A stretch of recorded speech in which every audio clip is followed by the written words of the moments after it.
ketemu di dunia layar dalam rangka pertama memenuhi hajat kami pada kita semua.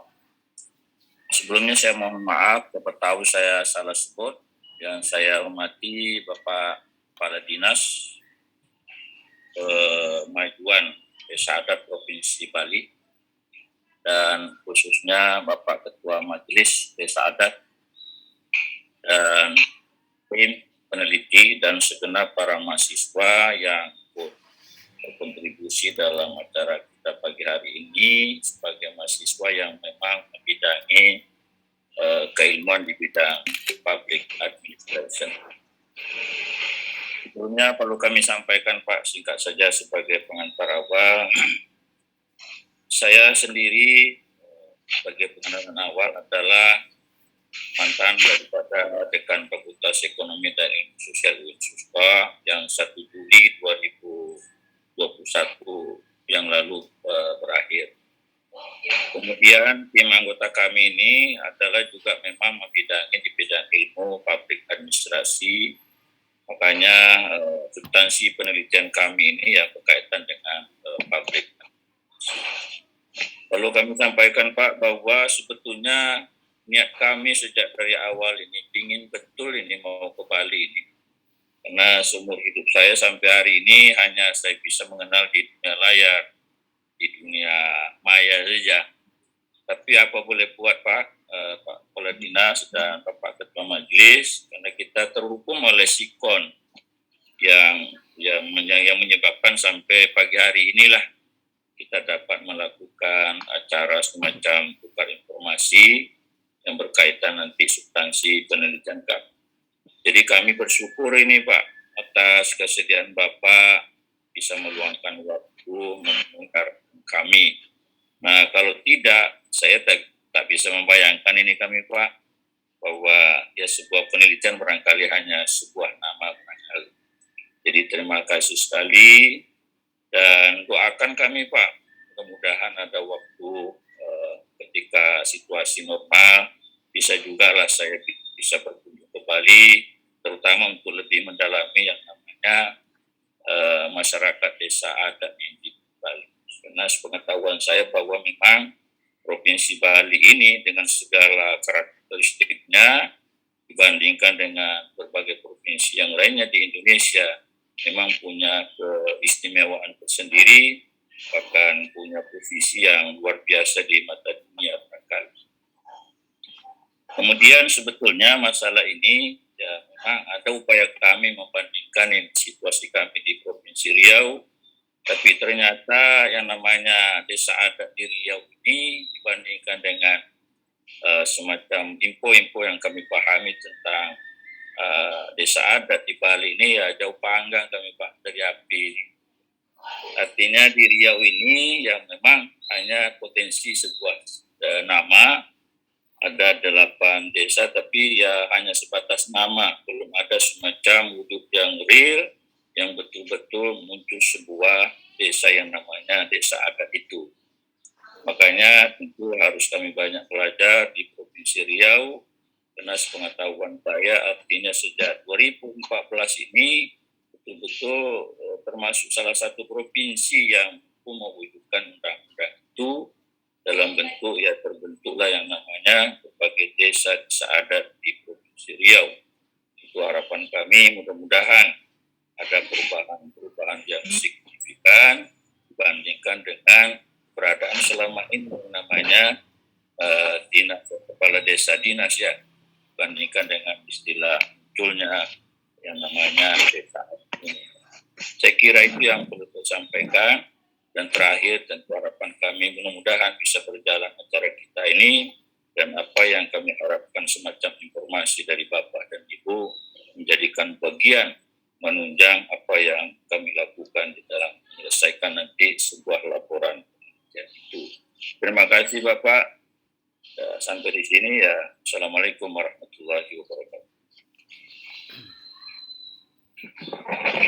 Terima kasih kepada Pak Dr. Said. Mungkin kami meminta sangat sekali sepatah kata dahulu mungkin dari Bapak Kabid Pemajuan Pemerintah Desa Adat. Waktu dan kesempatan Pak Kami persilahkan. Terima kasih. Om Swastiastu. Assalamualaikum warahmatullahi wabarakatuh. Salam sejahtera semua, salun. Dan terima kasih. Jadi Bapak Moderator yang saya hormati, tim peneliti dan mahasiswa semua nih. Dan tidak lupa niki yang saya hormati Pendeta Agung yang pada hari ini diwakili oleh Pertajung Agung bidang kelembagaan Pak Dr. Maliwino. Terima kasih Pak Moderator. Jadi kami Dinas Kemajuan Masyarakat Adat Provinsi Bali. Jadi saya mewakili pimpinan Pak. Jadi Pak Kadis hari ini ada acara dengan Pak Gubernur Seperti Desa Adat Mengui di Badung Pak. Jadi saya sendiri Putu Sutaryana, Kepala Bidang Pemerintahan Desa Adat Provinsi Bali Pak. Jadi mungkin saya jelas Pak gambaran Dinas Kemajuan Masyarakat Adat. Cahayanya tuh 1 Januari 2020.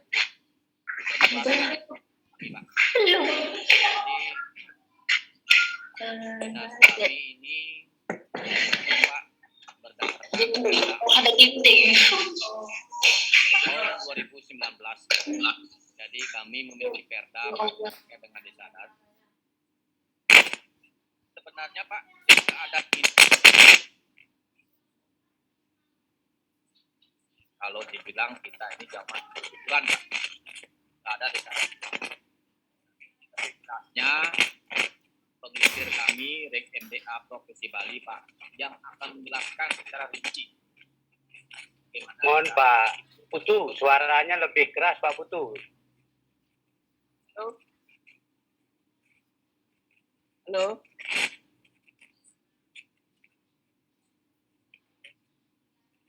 Halo. Bisa didengar Pak? Bisa Pak Putu. Ya. Bisa. Halo Pak Tajo, Pak Maliwino, Sampun Api. Halo. Sampun.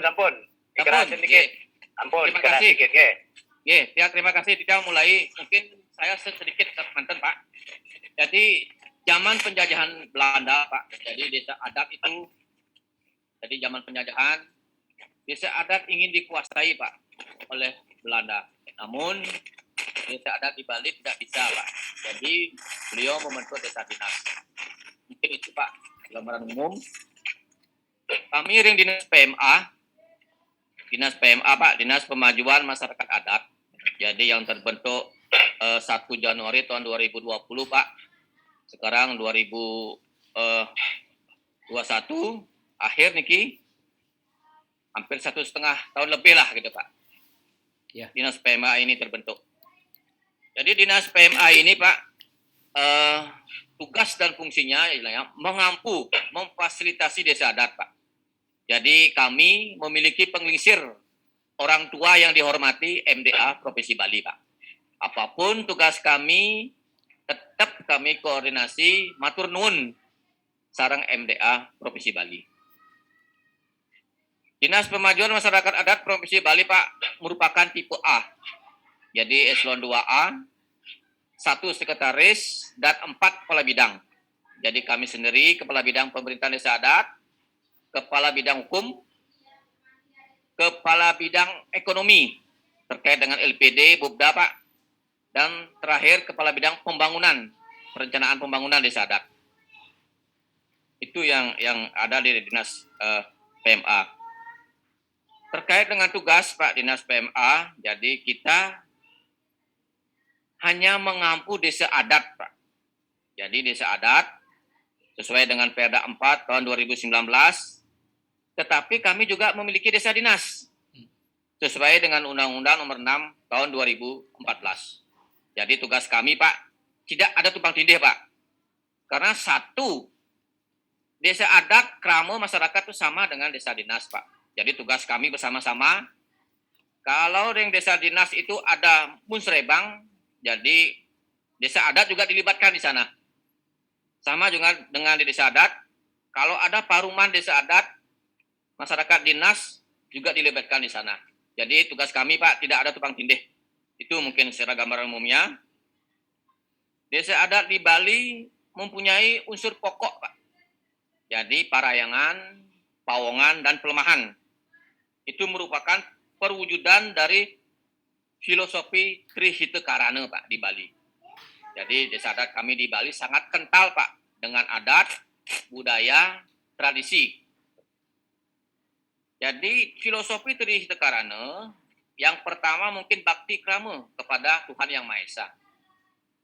Yang kedua kebersamaan, kepedulian, dan kesetiakawanan sesama manusia Pak, sesama krama kalau di Bali.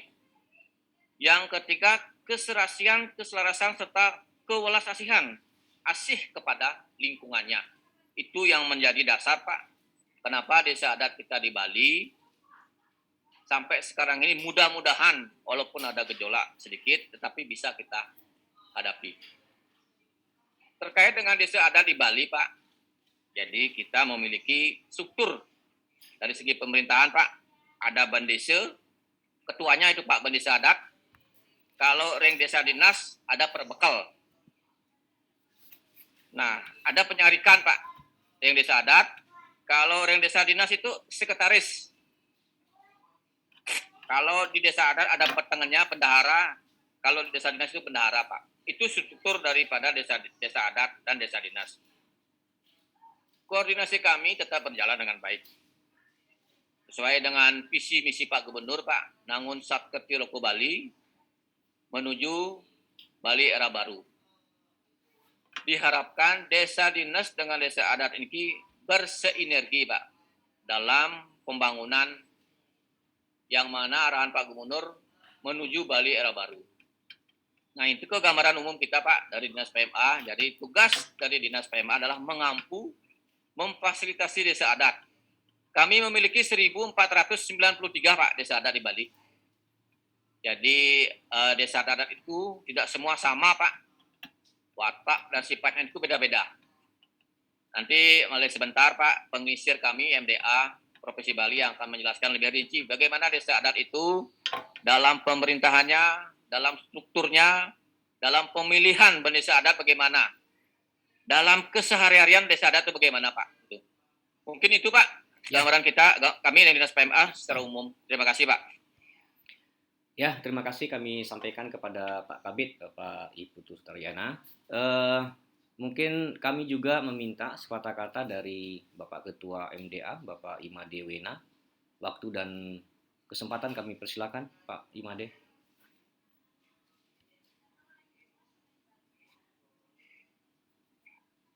Oke ya, saya sambil minggir dulu ya. Minggir di jalan ya. Kebetulan langsung di tempat yang teduh ini saya minggir sambil matiin mobil lah dulu. Oke ya, ahli adatnya nih. Saya sesungguhnya pertama mau mengikuti kegiatan ini dari rumah ya, sehingga lebih bagus ya. Tapi karena memang baru semalam jam 11 saya diinfo untuk besok juga berangkat ke Lampung gitu.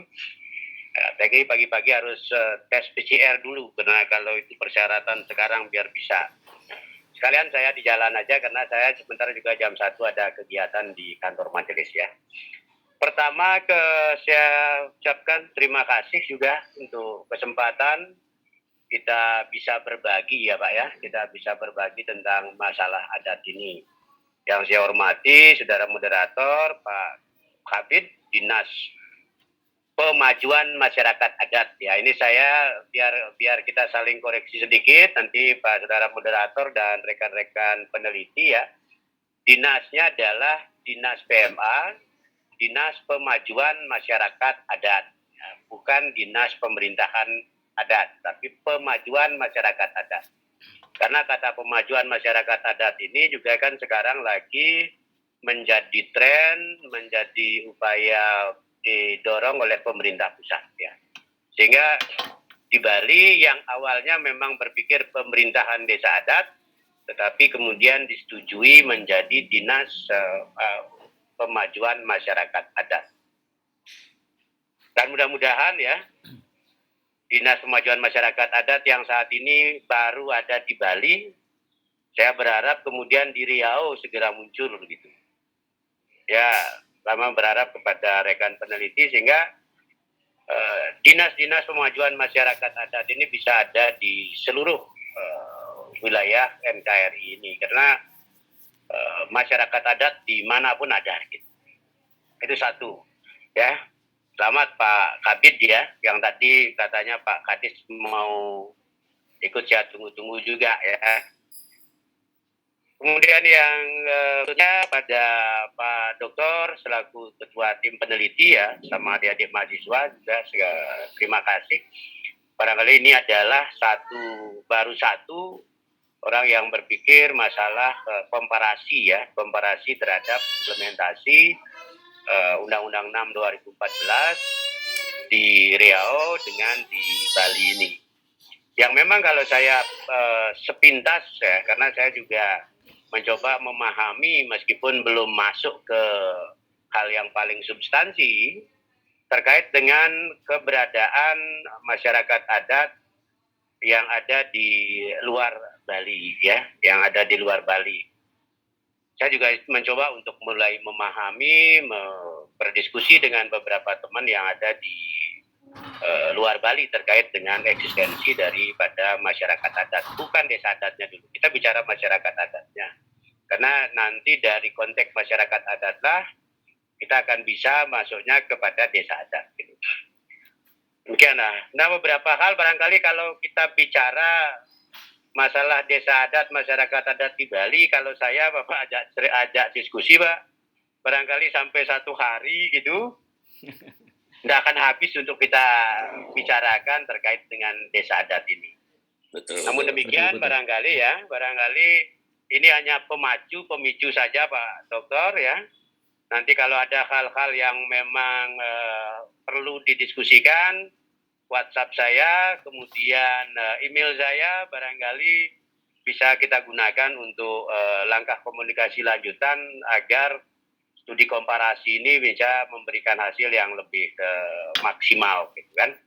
Karena kita juga ingin ya suatu saat studi komparasi yang dilakukan ini juga akan bisa memberikan nilai tambah bagi keberadaan masyarakat adat di Bali. Ya. Nah, beberapa hal yang saya sampaikan dulu ya untuk pemahaman tentang desa adat di Bali. Desa adat Bali yang seperti disampaikan oleh Pak Kabid tadi, itu ada saat ini 1.493 yang sudah teregistrasi, Pak. Ya. 1.493 yang sudah teregistrasi di Dinas Pemajuan Masyarakat Adat dan juga sudah menjadi ketetapan dari Majelis Desa Adat Provinsi Bali. Namun demikian, sesungguhnya masih ada beberapa yang tercecer, Pak. Ya. Kami akui memang masih ada beberapa desa adat yang tercecer yang secara administratif mereka memang belum menyatakan mendaftarkan eksistensinya ke Majelis Desa Adat maupun ke Dinas Pemajuan Masyarakat Adat. Ya tapi tidak lebih lah dari mungkin ya 10 desa adat yang masih belum teregistrasi dan mudah-mudahan dalam waktu yang dekat kita bisa clearkan. Karena saking banyaknya Pak, ya, artinya 1.493 mendata itu bukan hal kecil. Sementara pemerintahan administrasi itu yang desa kelurahannya hanya ada 716. Desa adat itu 2 kali lipat dari desa administratif, orang bilang sesungguhnya lebih banyak ya. Nah kemudian kenapa desa adat di Bali itu berbeda dengan desa adat yang lain ya. Tadi Pak Putu sudah bilang Bapak bahwa desa adat di Bali itu ada landasan dasar dalam eksistensinya yang disebut dengan Trihita Karana tadi Pak ya. Artinya Trihita Karana ya itu yang menjadi landasan dasar keberadaan desa adat. Artinya pengelolaan itu yang dikelola terkait dengan 3. Yang pertama adalah Desa Adat di Bali mengelola hubungan antara masyarakatnya dengan Sang Pencipta. Ini merupakan bagian yang menjadi tanggung jawab Desa Adat. Yang kedua adalah hubungan antara manusia dengan manusianya, dengan warga masyarakatnya. Dan yang ketiga adalah tanggung jawab hubungan antara manusia itu masyarakat sendiri dengan palemahan, lingkungan, wilayah. Nah, bicara palemahan ini bukan masalah lingkungan saja, tetapi bicara masalah batas wilayah. Nah, sehingga tiga ini adalah menjadi dasar yang dikelola oleh Desa Adat secara turun-temurun. Nah, sedangkan kalau desa dinas tadi, desa administratif, termasuk desa-desa yang di luar, barangkali kita bisa pahami, dia sesungguhnya hanya mengelola urusan wilayah dan urusan masyarakatnya. Sementara urusan agama adalah urusan pribadi. Kalau bicara desa administratif, Pak, mohon maaf teman-teman di Muslim juga, di Kristen, barangkali desa yang ada di luar Bali gitu. Urusan kepada yang kuasa itu bukan urusan pemerintahan desa secara langsung. Tetapi itu adalah urusan pribadi kepada yang kuasa. Tetapi kalau di Bali, urusan agama itu adalah, utamanya Desa Adat, urusan agama itu adalah urusan dari komunitas yang ditandai dengan setiap desa itu, setiap desa Pak sekalian, setidaknya punya 3 tempat ibadah. Ya, dia punya 3 tempat ibadah, Pak. Ada yang disebut dengan pura pusat, itu terkait dengan keyakinan terhadap eksistensi kehidupan kita, yang memberikan kehidupan kita. Kemudian ada desa, ya, itu adalah terkait dengan penciptaan, dan kemudian dalam terkait dengan peralina, akhir dari kehidupan kita. Ini 3 tempat ibadah yang dimiliki oleh satu desa adat. Dan tidak boleh lagi membuat tempat ibadah selain yang kalau sudah punya, Pak. Nah, ini yang mengikat.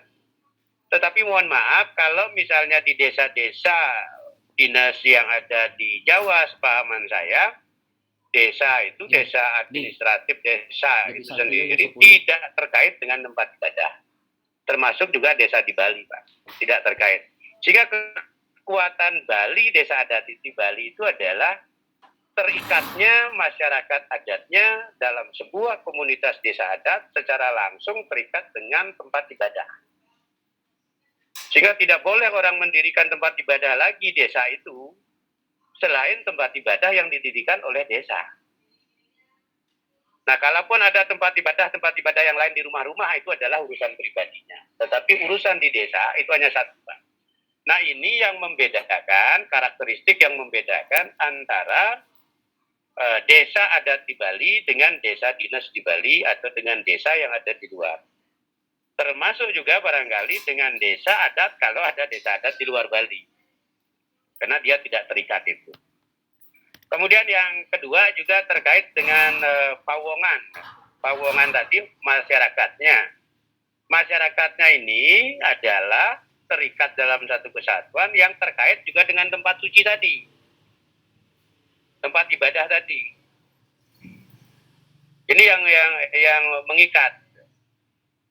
Bahwa mereka sembahyang hanya di pura-pura yang dimiliki oleh desa ini sebagai sebuah pengikat satu kesatuan. Dan kemudian yang ketiga tadi terkait dengan palemahan, terkait dengan lingkungan, itu wilayah wewidangan. Setiap desa adat itu sudah memiliki wewidangan atau wilayah tertentu. Yang kebetulan kalau dia menjadi desa administrasi sama dengan satu desa adat, satu desa administrasi, mereka wilayahnya sama. Wilayahnya sama. Dan wilayah ini dikaitkan dengan kegiatan kemasyarakatan dengan ritual, ini menjadi satu kesatuan, Pak. Artinya masyarakat adat Bali berkeyakinan bahwa wilayah ini adalah wilayah yang tersucikan sebagai bagian dari sebuah komunitas. yang ditandai dengan eksistensi pura. Ini yang mengikat, yang sangat mendasar ya. Tetapi kalau desa-desa adat ya sepengetahuan saya, kalau misalnya masyarakat adat yang ada di luar, nanti tentu studi komparasi ini juga bisa menjadi bahan, Mbak. Itu masyarakat di luar itu yang selama ini saya ajak diskusi beberapa teman, tidak jelas kepemilikan wilayahnya. Kemudian tidak juga jelas ada keterikatan dengan tempat ibadah. Nah, itu yang saya pahami kalau saya diskusi dengan beberapa teman yang ada. Sehingga dia adalah ada komunitas masyarakat adat, hanya sebuah komunitas adat begitu saja, tanpa ada yang benar-benar mengikat terkait dengan eksistensi tempat ibadah dan juga eksistensi dari lingkungan, tetapi dia lebih hanya diikat oleh persaudaraan urusan kemasyarakatan. Mohon maaf, nanti barangkali Bapak bisa ya. Nah, itu di Bali terikatnya itu. Nah, keterikatan ini Bapak sekalian, ini sudah ada ribuan tahun yang lalu. Ya. Ini sudah ada ribuan tahun yang lalu, Pak. Bahkan kalau kita ceritakan, ini mungkin ada 3 tahapan gitu. 3 tahapan, 3 generasi, boleh saya bilang ya, 3 generasi dari eksistensi desa adat di Bali ini. Yang pertama adalah, saya sering bicara eksistensi desa adat di Bali sebelum masuknya pengaruh Majapahit ke Bali. Ya, sebelum masuknya pengaruh Majapahit ke Bali, Pak. Pada saat itu, eksistensi desa adat di Bali sesungguhnya sudah ada. Sudah ada desa adat di Bali, tetapi pada saat itu lebih banyak orang sebut dengan istilah Banuo, Pak. Namanya Banuo, ya. Bukan bicara desa adat, namanya Banuo.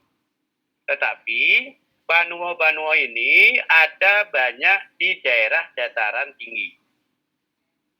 Itu sebelum masuknya pengaruh. Nah, inilah yang kemudian di dalam perkembangannya saat ini desa-desa ini yang diklasifikasikan sebagai desa tua di Bali, Pak. Sebagai desa adat tua di Bali, terutama desa adat yang disebut desa adat Bali Age. Ini jauh ada sebelum desa-desa yang banyak sekarang. Dan yang sekarang desa adat Bali Age ini barangkali kalau kita cari dia akan jumlahnya ya mungkin tidak lebih dari 10, Pak. Ya, kami juga sedang mendata detail desa adat yang klasifikasinya sebelum masuknya pengaruh Majapahit ke Bali. Dia punya otonomi dan semua. Dan kalau misalnya nanti kita cerita ini lebih banyak lagi pola kepemimpinannya, Pak. Dia pola pemimpinannya adalah berdasarkan senioritas. Kemudian dia sungguhnya punya banyak lahan, Pak. Desa yang paling kaya di Bali yang punya wewidangan wilayah sebagai tanah komunitas itu ada 950 hektar, itu ada di Tenganan Pegeringsingan. Satu desa itu, Pak. 950 hektar dia punya tanah yang masih dia bisa jaga dan sudah diakui oleh pemerintah sekarang. Nah, kemudian yang kedua adalah desa adat yang masuk setelah pengaruh kerajaan Majapahit. Setelah masuk pengaruh kerajaan Majapahit, nah itu yang disebut dengan desa adat Bali Aponage. Itu mulai itu masuknya, Pak, terutama kemudian masuklah konsepnya Trimurti yang tadi saya bilang bahwa setiap desa adat itu punya 3 tempat ibadah. Nah, ini adalah desa-desa adat yang dimasuk pasca pengaruh kerajaan Majapahit yang diperkirakan itu pada tahun 1001 Masehi. Ya, pada tahun 1001 Masehi itu mulai masuknya. Sampai sekarang itu lebih banyak di desa adat itu. Nah, kemudian desa adat yang kategori ketiga, generasi ketiga adalah desa adat yang terbentuk, ya, mulai terbentuk, tertata dan sebagainya pasca kemerdekaan kita. Pasca kemerdekaan kita, Pak. Nah, inilah yang banyak disebut sebagai desa adat anyar. Pasca runtuhnya sistem kerajaan di Bali dan masuk ke dalam sistem Negara Kesatuan Republik Indonesia. Nah, itu Pak, klasik kami di Bali pun dari 1493 desa adatnya berbeda-beda juga. Desa adatnya berbeda-beda juga. Berbeda dari sisi struktur organisasinya, berbeda dari kekayaannya, ya, berbeda juga dari model sistem pemerintahannya. Tetapi semuanya adalah satu kesatuan sebagai daerah otonom. Nah, kemudian Bapak sekalian, kenapa ada majelis? Saya cerita dulu. Seluruhnya desa adat itu di Bali itu dengan keterikatan Tritekarana itu yang jumlahnya 1493 itu adalah sebagai komunitas yang otonom, Pak. Yang sesungguhnya tidak bisa dipengaruhi, ya, secara substansinya sekali tidak akan bisa dipengaruhi oleh siapapun, terutama di dalam melaksanakan bagaimana tata hubungan antar masyarakatnya dan bagaimana tata hubungan dengan sang pencipta.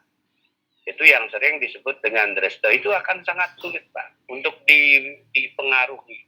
Karena dia memang otonom.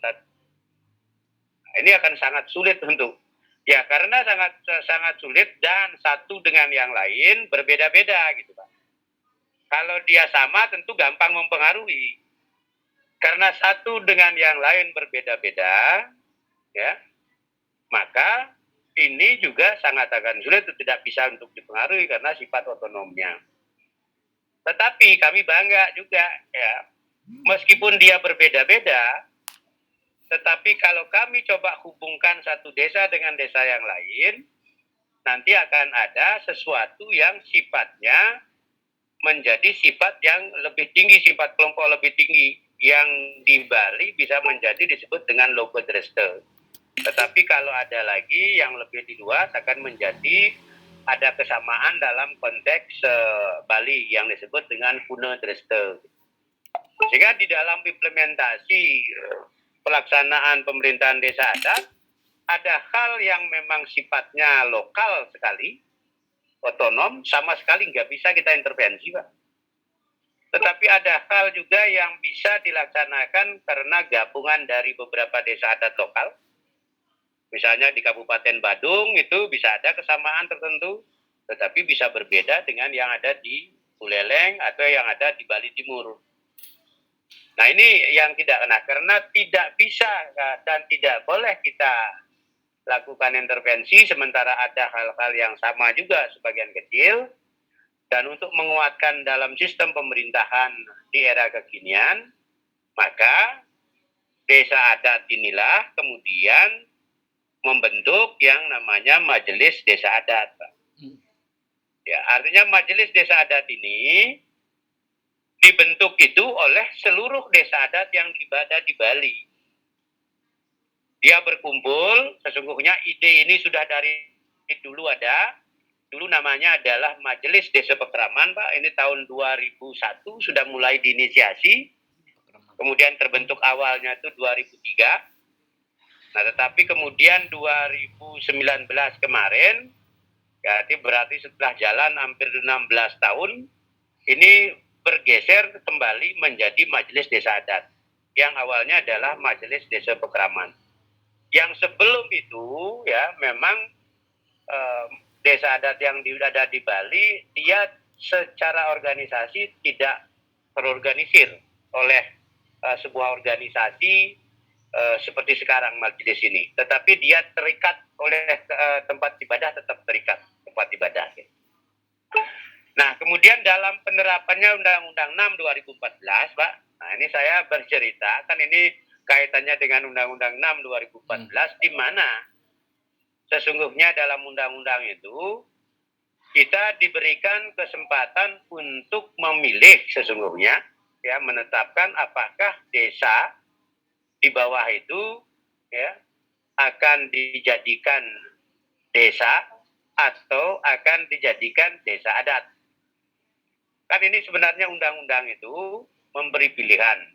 Karena di NKRI ini diharapkan ada pemerintahan kita paling bawah adalah desa dan desa adat.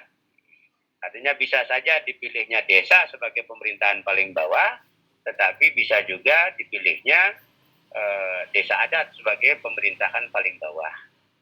Sesungguhnya kalau kami dari masyarakat adat, kebetulan saya juga adalah kepala adat di salah satu desa adat, Pak, dulu, ya, pada saat implementasi Undang-Undang 6 2014, saya berharap sesungguhnya saat itu bahwa sistem pemerintahan di Bali ini adalah desa adat. Tidak ada yang namanya desa atau yang sekarang disebut dengan desa dinas. Ini dari sudut pandang masyarakat adat.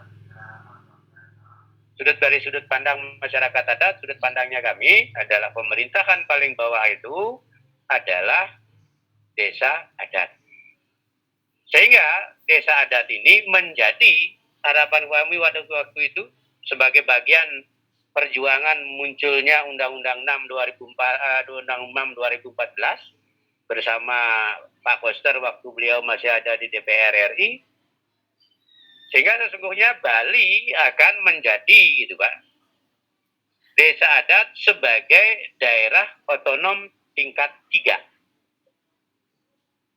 Artinya dia menjadi sebuah daerah otonom, di samping kabupaten sebagai daerah otonom, kemudian desa adat menjadi sebuah daerah otonom yang diakui pemerintah berdasarkan undang-undang. Sehingga tidak ada lagi desa dinas di bawah. Nah, tetapi sekali lagi, pemahaman kami di desa adat dengan di desa administrasi, ya, ini juga yang memang belum sama, ya, sehingga belum sama terkait dengan eksistensi antara desa adat dengan desa ini, sehingga pada akhirnya sesungguhnya saya sampaikan kepada Bapak sekalian, Bali tidak bersikap terhadap Undang-Undang 6 2014. Artinya pemerintahan Bali tidak pernah bersikap terhadap implementasi Undang-Undang 6 2014. Di mana pada saat itu sesungguhnya diharap Bali, pemerintahan paling bawah, bisa menentukan apakah desa atau desa adat.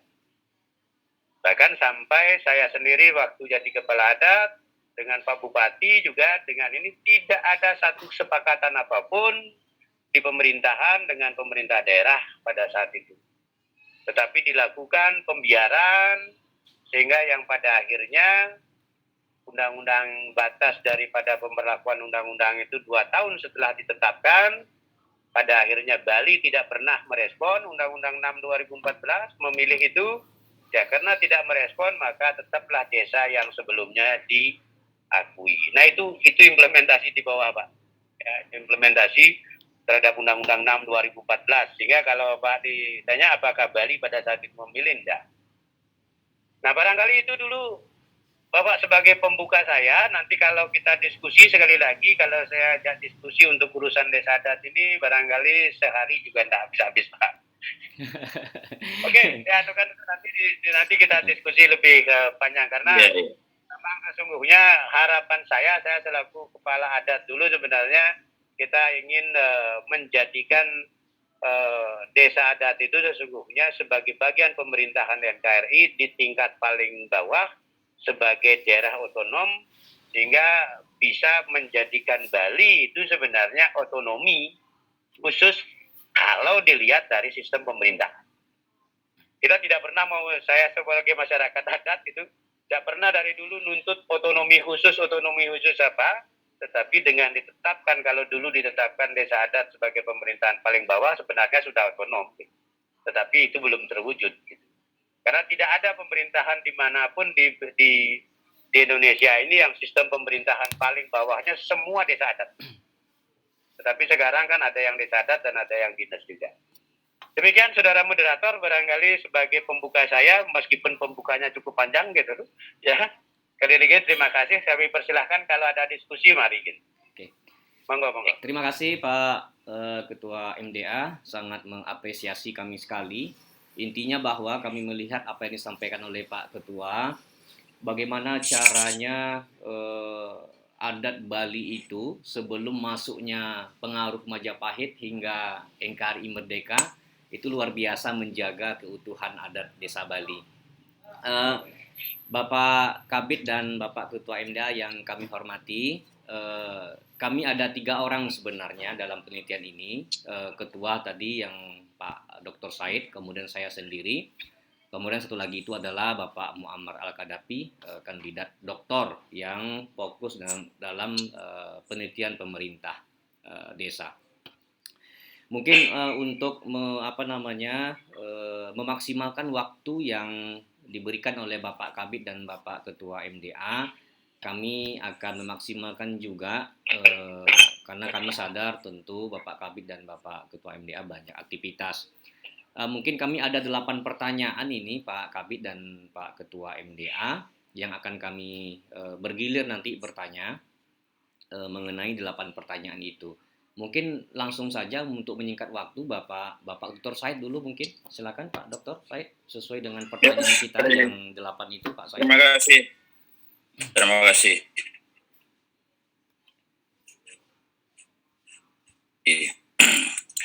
Terima kasih sekali apa yang disampaikan tadi ini, artinya cukup terwakili barangkali dari beberapa item yang ingin kami tanyakan kepada Bapak. Namun selain daripada itu, saya pikir ada hal yang paling menarik ini. Saya tengok nih di akhir pembicaraan tadi, ya, bahwa Provinsi Bali sampai hari ini tidak bersikap terhadap Undang-Undang Nomor 6 2014. Kan begitu. Artinya bahwa kalau begitu keberadaan daripada kepala desa adat, ya tentu mungkin keberadaannya itu ya mungkin melalui pemilihan ketua majelis barangkali ya, bukan dari SK Gubernur kalau mau mengikuti Undang-Undang Nomor 6 2014. Pertanyaan saya Pak, tadi di awal juga disinggung bahwa kedua dinas, desa dinas dan desa adat itu kan tetap adanya di antara kedua belah pihak ini, artinya ada kerjasama. Lalu yang saya tanyakan ini, katakanlah di antara keduanya itu masih tetap eksis, apakah memang keberadaannya itu satu kantor atau keduanya memang masing-masing punya ya katakanlah kantor dinasnya masing-masing. Dan yang paling mendasar ini Pak, apa kira-kira ini sejak 2014 ini tentang keberadaan desa adat yang luar biasa di Bali ini 1000 lebih ini, ada enggak kira-kira yang menyebabkan dia lebih dalam perkembangannya itu Pak? Hubungannya dengan pemerintah setempat atau ya sistem ekonomi lah barangkali juga mungkin turut mempengaruhinya lebih terasa oleh masyarakat adat. Saya kira itu Pak yang penting dari saya.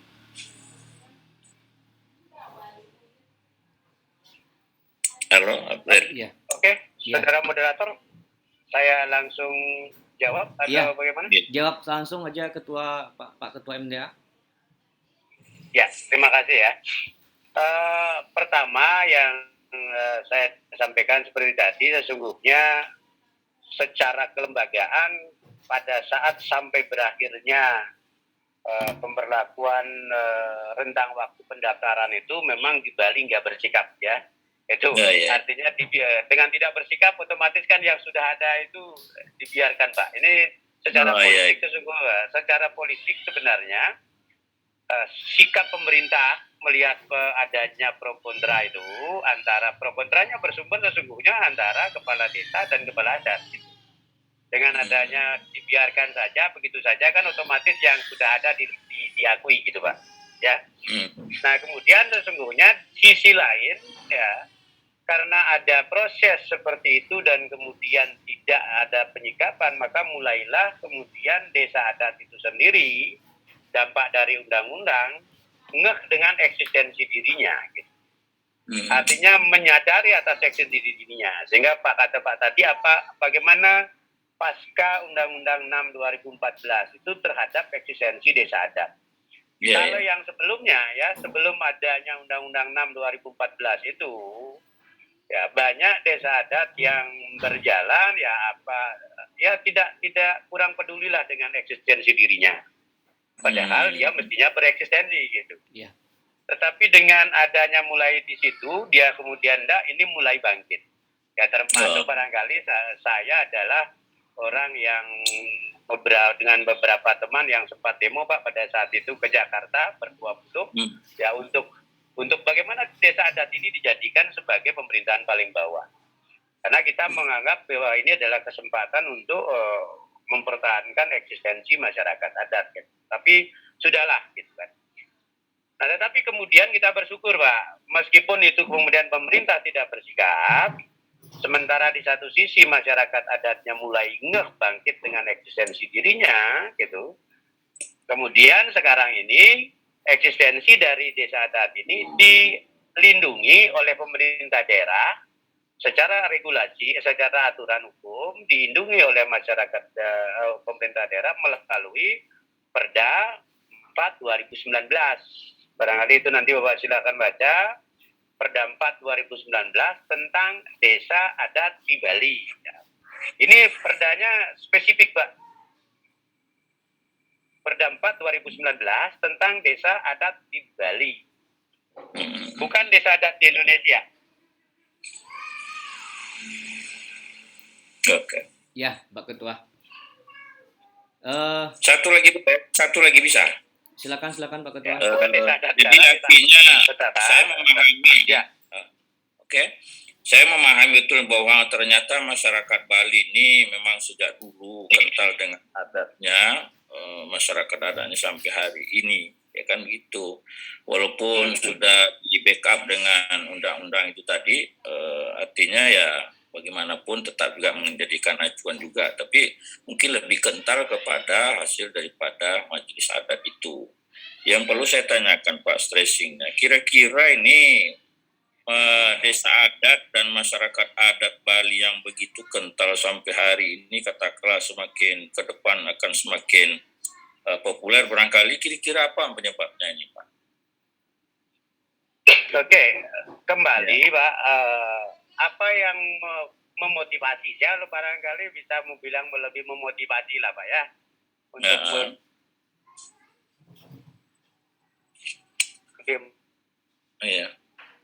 memotivasi bagaimana masyarakat kan ya.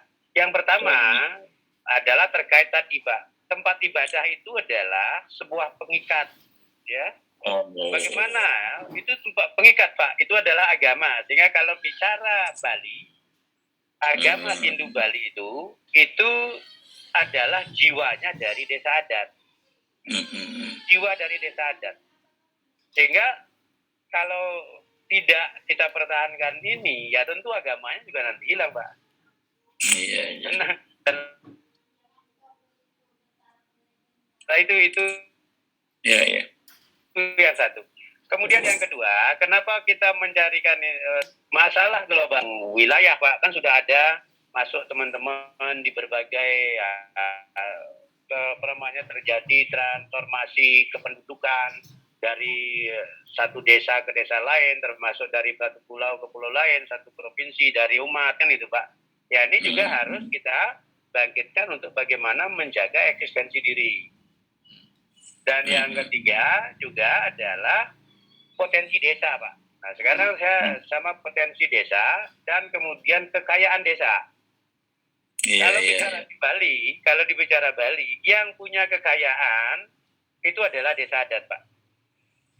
Yang punya kekayaan itu adalah desa adat. Tadi Pak nyambung juga, ngantornya gimana gitu.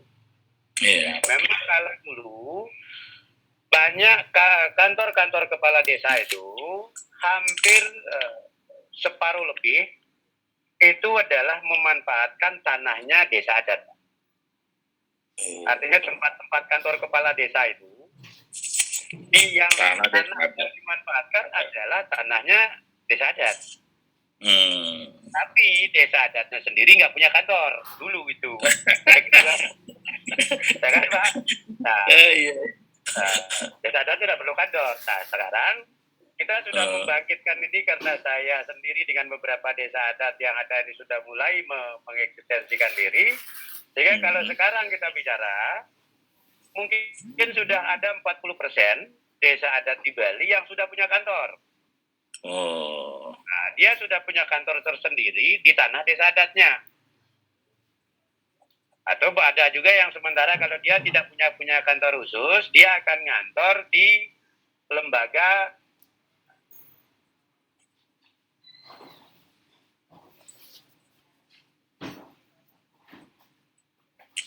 Kok putus? Halo? Sepertinya gangguan jaringan. Oh, jaringan. Ketua. Ya.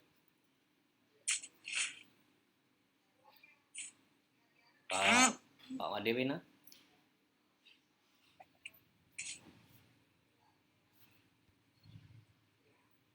Ya mungkin bisa dilanjut ke pertanyaan lain Pak April. Oke. Mungkin Ya, saya langsung silakan. ke Pak Kabit. Ke Pak Kabit saya. dan desa namanya LPD. Bahkan sekarang sudah ada mulai bendera kepada desa, dinas kepala desa. Kamu sewa? Halo, ya.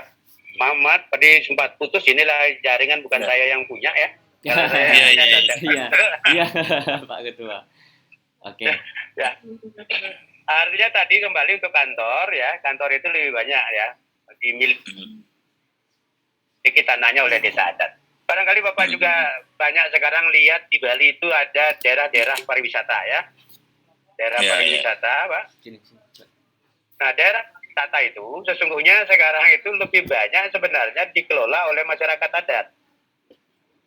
Milik masyarakat adat. Yang kemudian bekerja sama dengan beberapa pemerintahan.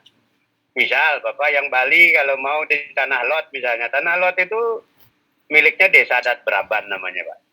Itu wewidangan Desa Adat Braban. Karena di situ Pura Tanah Lot juga tempat ibadahnya umat Hindu dikelola oleh masyarakat Desa Adat Braban. Ya, kemudian menjadi sebuah daya tarik wisata. Ya, itu pemasukannya masuk ke Desa Adat Braban. Tidak desa dinasnya gitu, tetapi desa adatnya. Termasuk juga di wilayah saya ada di Pandawa, di Pantai Pandawa. Mudah-mudahan Bapak sudah pernah ke sana atau nanti suatu saat pernah ya. Itu juga dikelola oleh masyarakat adat. Nah, ini yang sekarang kenapa yang memotivasi masyarakat adat ini untuk tumbuh ya? Ya karena dia ingin mengelola potensi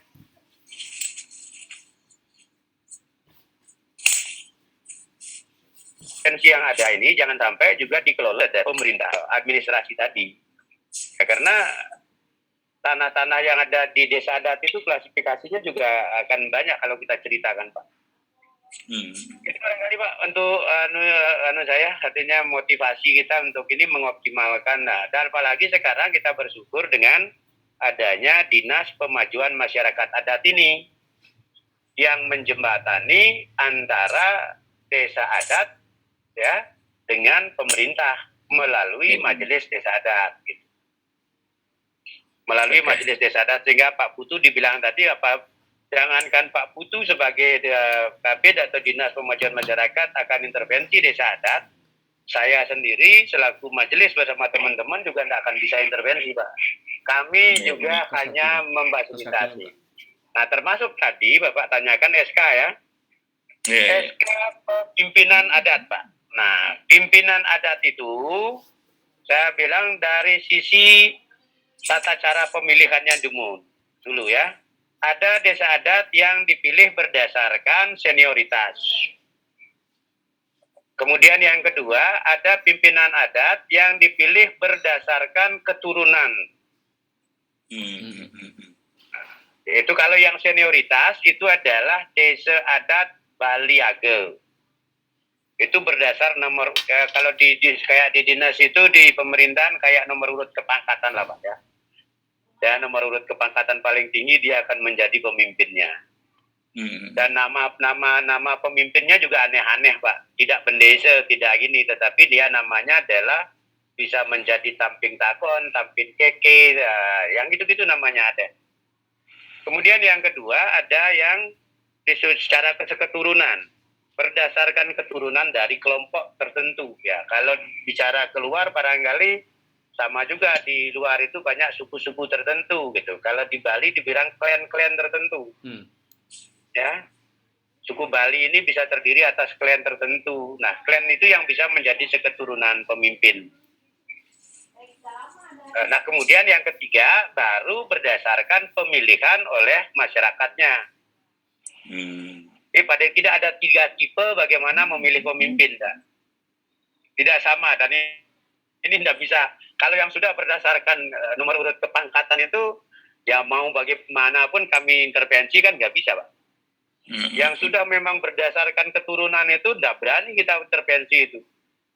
Dan yang memang sudah pemilihan itu. Nah, itu proses.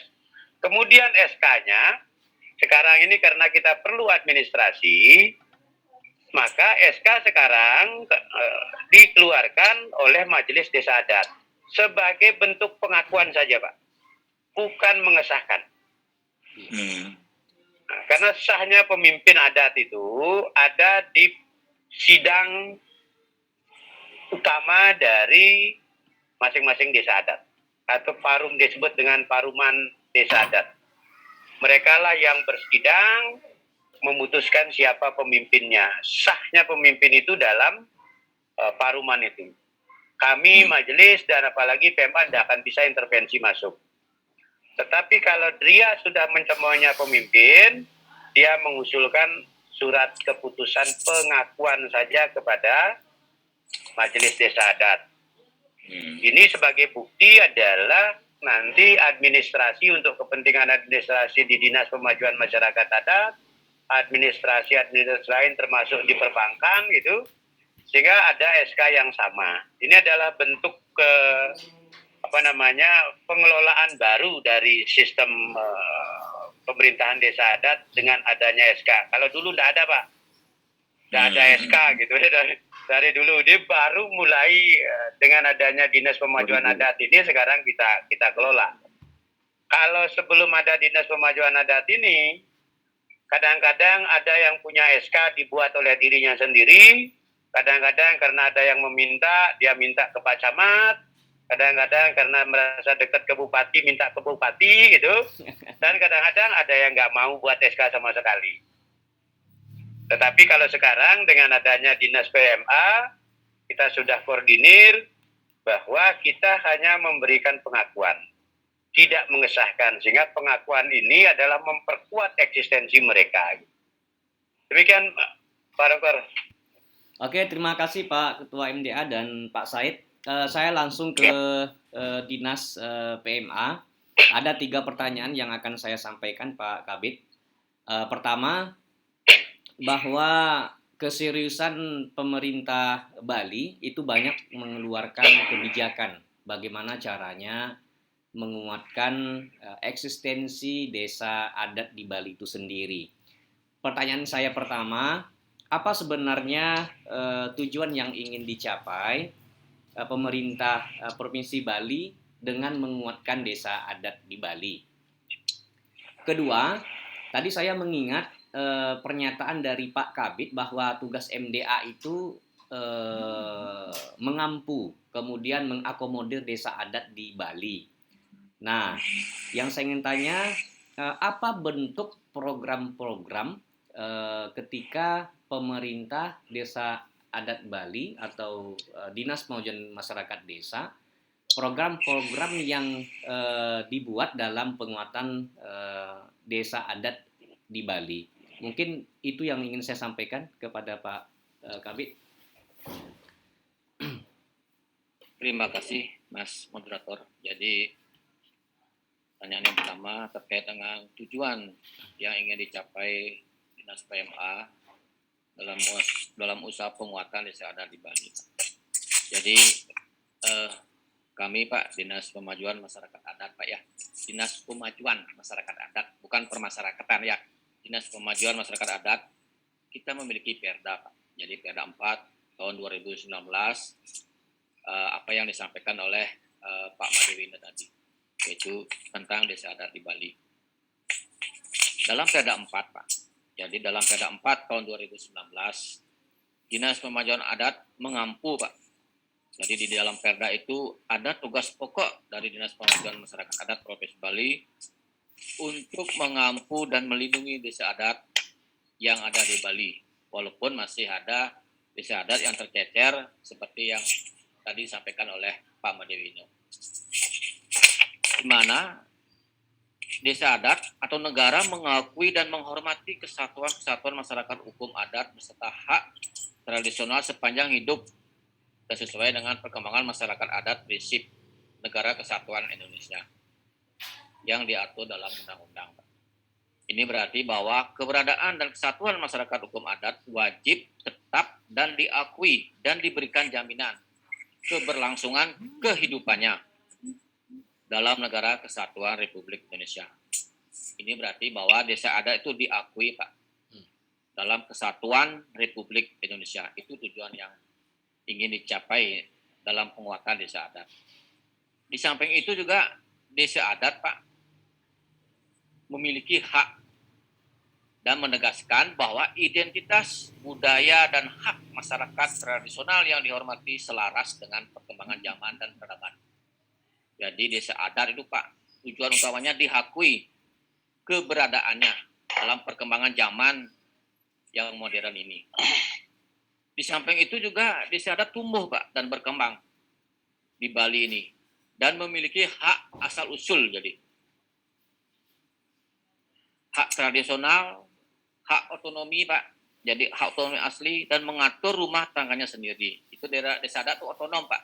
Seperti yang disampaikan Pak Madewino, tidak istilahnya telah terbukti dan memberikan kontribusi sangat besar terhadap kelangsungan kehidupan masyarakat dalam berbangsa dan bernegara. Jadi di mana desa adat itu Pak dikuatkan. Nanti menyambung dengan pertanyaan kedua terkait dengan program-program yang dibuat oleh Dinas Pemajuan Masyarakat Adat Provinsi Bali. Desa adat juga telah terbukti Pak sangat besar peranannya dalam pembangunan masyarakat, bangsa dan negara sehingga perlu diayomi, dilindungi, dibina dan dikembangkan dan diberdayakan. Jadi pengayoman, perlindungan, pembinaan, pengembangan, dan pemberdayaan ini sangat diperlukan Pak. Sebagai penguatan desa adat secara utuh guna mewujudkan seperti yang kami sampaikan tadi, bahwa apa yang diprogramkan oleh pemerintah jadi tujuan utama bahwa desa adat itu agar kehidupannya itu Pak dapat mewujudkan kehidupan Kramo Bali yang sesuai dengan prinsip Trisakti yang disampaikan oleh Insinyur Soekarno, bahwa desa yang sebagai pendiri daripada negara Republik Indonesia dalam pidato tanggal 17 Agustus 1965 yaitu berdaulat secara politik, berdikari secara ekonomi, dan berkepribadian dalam kebudayaan. Nah, itu tujuan utama Pak yang desa adat di dalam pelaksanaannya, penguatannya agar bisa seperti apa yang disampaikan oleh Bapak pendiri bangsa kita. Terkait dengan program Pak, jadi program Dinas Pemajuan Masyarakat Adat yang seperti yang sampaikan tadi mengampu dan mengayomi 1.493 desa adat Pak. Yang pertama terkait dengan anggaran Pak. Jadi di desa adat dari 1.493 desa adat di Bali kita memberikan bantuan dana desa adat Pak. Jadi dari tahun 2020 kita berikan dana bantuan 300 juta Pak untuk dana desa adat yang kami tuangkan Pak. Jadi kita memiliki Pergub juga, Pergub 34 tahun 2019 Pak, terkait dengan pengelolaan keuangan desa adat di Bali. Jadi desa adat dari tahun 2020 sampai 2021 diberikan dana bantuan sebesar 300 juta per desa adat Pak. Jadi program desa adat itu, jadi karena kita memiliki program Pak, maaf ini, karena dalam situasi pandemi COVID, jadi kemarin program-program desa adat itu Pak ada Parayangan, ada Pawongan, ada pelemahan Pak.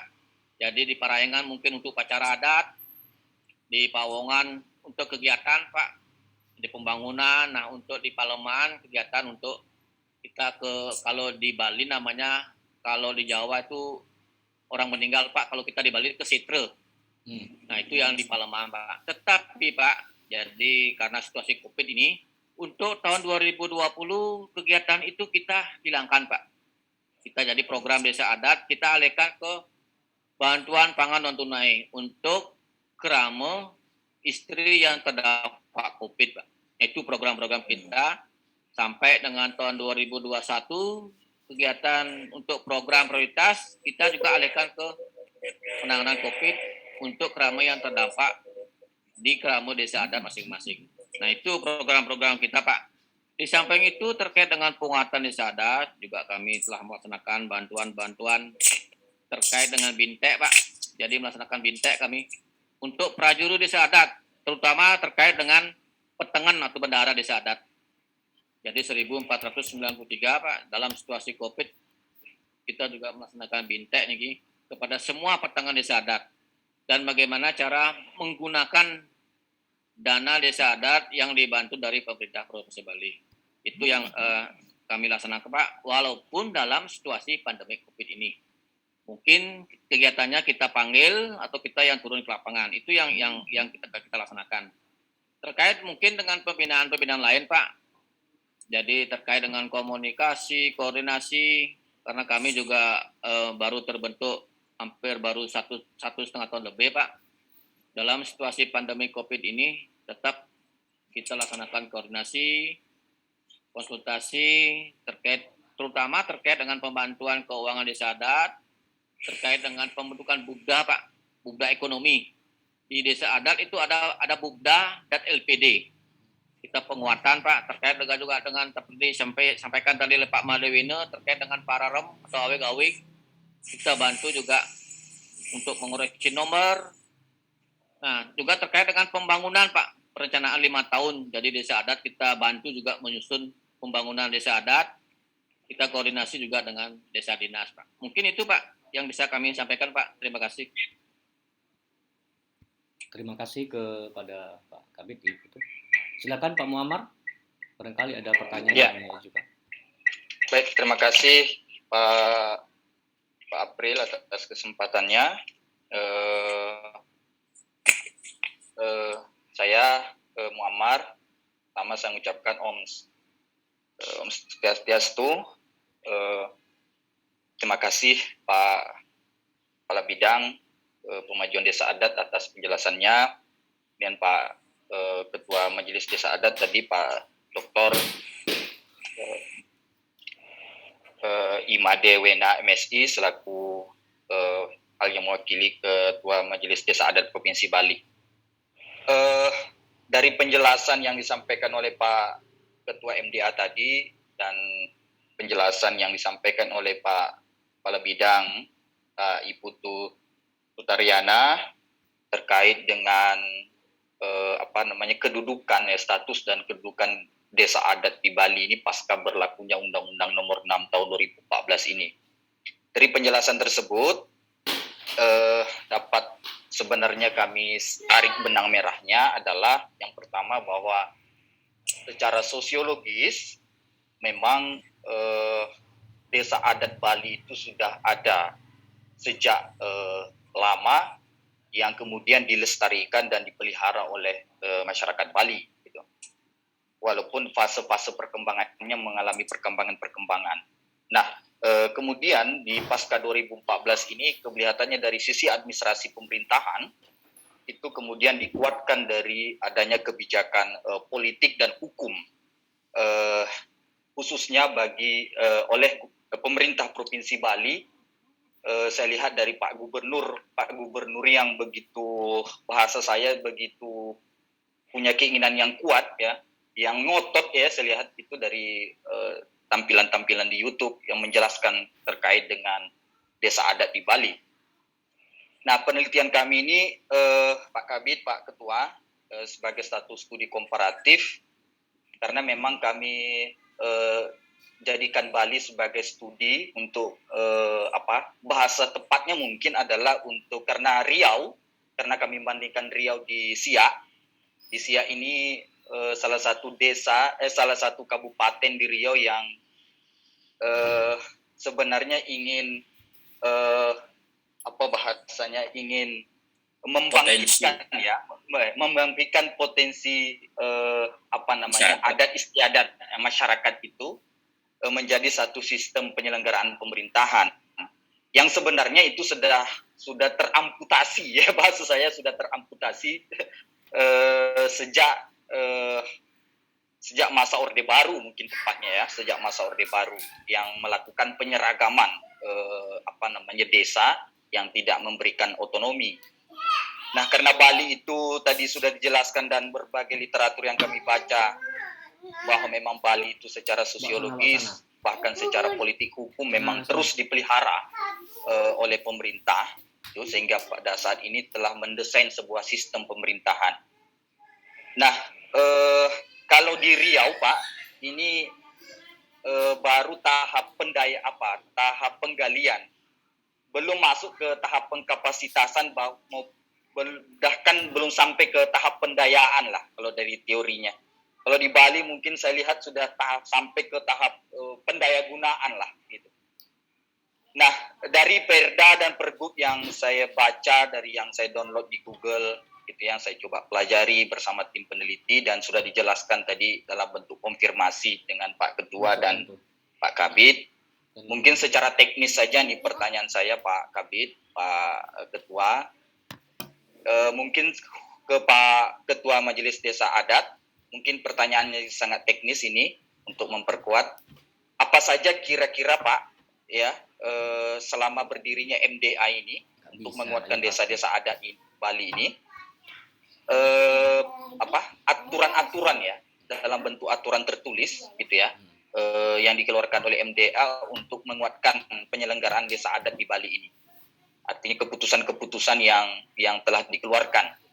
Itu yang pertama Pak untuk Pak Ketua, keputusan-keputusan yang dikeluarkan oleh MDA. Kemudian karena desa adat menurut Perda yang saya baca itu berhak mempunyai keuangan sendiri secara otonom, ya, dalam bahasa desa dinasnya itu APBDes gitu ya, melakukan pengelolaan keuangan, tadi sudah disinggung oleh Pak Kabid. Tentu ada pendapatan asli desa adatnya sendiri, kemudian tentu ada transfer keuangan ya, bantuan keuangan dalam bentuk dana transfer. Yang saya tanyakan Pak Kabid, kalau di desa dinas itu kan ada ADD, alokasi dana desa dari kabupaten dalam bentuk ADD, kemudian bagi hasil pajak dan retribusi kabupaten. Kemudian ada bantuan keuangan provinsi bagi provinsi-provinsi lain yang mau membantu. Kalau sudah Banqiu provinsi tadi sudah disebutkan sekitar 300 juta sejak 2020. Kemudian dana desa bagi desa-desa dinas di bawah Kementerian Desa ini. Apakah di desa adat hari ini sudah juga mendapatkan alokasi dana desa atau dengan nama lain mungkin khusus di desa adat yang dikeluarkan oleh pemerintah pusat? Kalau ada kira-kira dari 3 skema ini Pak, dari kabupaten, provinsi, dan pusat, kira-kira per desa adat itu rata-rata mendapat bantuan dana transfer ini berapa Pak? Masing-masing desa adat ini. Itu mungkin pertanyaan yang kedua Pak, yang sangat teknis gitu ya. Saya sudah memahami juga ada 4 tipe dinas ini tadi, Dinas Pemajuan Desa Adat ini tipe yang paling tinggi, tipe A, sehingga ada 4 pejabat eselon 3 ya, administrator ya, 1 pejabat tinggi pratama, kepala dinas. Ada bidang pemerintahan Bapak sendiri, bidang pembangunan, dan bidang ekonomi dan bidang pemajuan hukum adat gitu ya. Mungkin saya minta bantu sedikit ini Pak, untuk bidang ekonomi, kira-kira desain BUPDA dan LPD ini kira-kira apa seperti BUMDes Pak yang ada di desa dinas? Karena Bali ini BUMDesnya cukup saya kenal, itu cukup maju gitu ya. Apakah nanti bentuknya itu berdasarkan seperti BUMDes juga atau seperti apa BUPDA ini? Walaupun saya dengar tadi belum ada pergubnya ya, tapi sedang digodok gitu. Dan terakhir Pak, pertanyaan saya, dengan adanya sistem pemerintahan desa adat di Bali ini yang sudah berjalan kurang lebih 1493, kalau desa dinas dari catatan Kementerian Desa yang saya baca 636.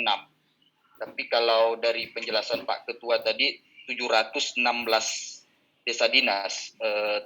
Nggak tahu apa, nanti mungkin bisa dijelaskan. Kalau dari Kementerian Desa ada 636 desa dinasnya. Kalau desa adat 1493.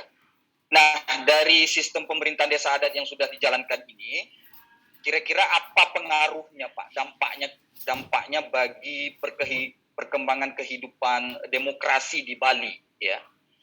Perkembangan politik di Bali, perkembangan ekonomi mungkin, dan secara umum kebudayaan di Bali apa semakin menunjukkan satu perkembangan yang luar biasa misalnya terkait dengan penguatan desa adat ini, sehingga ini nanti bisa menjadi satu statement penting bagi Riau, saya kira, yang hari ini sedang berusaha untuk baru menelusuri kembali sistem-sistem yang sudah ada, khususnya di masa kerajaan Siak, karena desa adat di Riau ini sangat dipengaruhi dalam sistem penyelenggaraan kerajaan Siak di masa lampau, yang dalam struktur kerajaan Siak itu struktur paling rendah dalam kerajaannya adalah pemerintahan kampung adat namanya, pemerintahan kampung adat atau yang disebut dengan penghulu kampung adat. Saya kira itu pertanyaan saya Pak April, mudah-mudahan dapat ditangkap tadi, dan saya kembalikan ke Pak Moderator, dan terima kasih atas kesempatannya. Oke, terima kasih Pak Muammar. Mungkin kita minta kepada Pak Kabid. Silakan Pak Kabid. Oke, Bapak semua, mungkin nanti lebih panjangnya Pak Madewi ini nanti yang akan jelaskan. Mungkin saya dari gambaran umum Pak. Mas, jadi terima kasih Mas terkait dengan keuangan desa adat. Jadi kami ring pemerintah Provinsi Bali Pak. Jadi dari 1493 desa adat. Jadi terkait dengan keuangan desa adat, apa yang disampaikan tadi oleh Pak Madewina bahwa desa adat itu otonom. Jadi pasti desa adat itu satu dengan yang lain tidak semua sama Pak. Ada yang kaya, yang miskin, dan ada yang memiliki pendapatan asli desa adat, dan juga ada yang tidak Pak. Itu. Jadi kami pemerintah Provinsi Bali dari tahun 2020 Pak, sesuai dengan visi misi Nangosa Kepilko Bali Pak Gubernur.